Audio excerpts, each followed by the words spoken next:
ഇന്ന് എളുപ്പത്തിൽ ഉണ്ടാക്കാവുന്ന എന്നാൽ കുട്ടികൾക്കും സ്വീറ്റ്സ് ഇഷ്ടമുള്ളവർക്കും ഇഷ്ടമാവുന്ന ഒരു റെസിപ്പിയാണ് കേട്ടോ.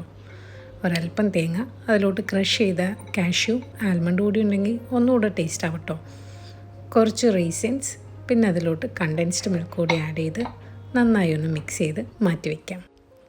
ഇനി ഒരു ബൗളിലോട്ട് 2 മുട്ട, ഒരല്പം ഏലക്കാപ്പൊടി, ആവശ്യത്തിന് ഉപ്പ്, പിന്നെ നന്നായി ഒന്ന് മിക്സ് ചെയ്യാം.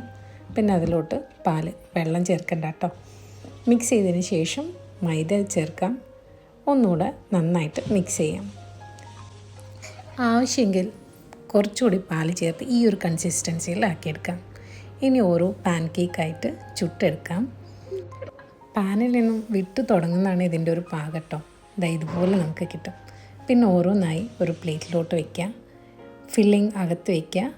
സിമ്പിളായിട്ട് ഇങ്ങനെ ഫോൾഡ് ചെയ്തെടുക്കാം. നമ്മുടെ സ്നാക്ക് റെഡിയാണ്. നിങ്ങളും ട്രൈ ചെയ്ത് നോക്കുക. എല്ലാവർക്കും ഇഷ്ടമാവുമെന്ന് വിചാരിക്കുന്നു. Like, share and subscribe.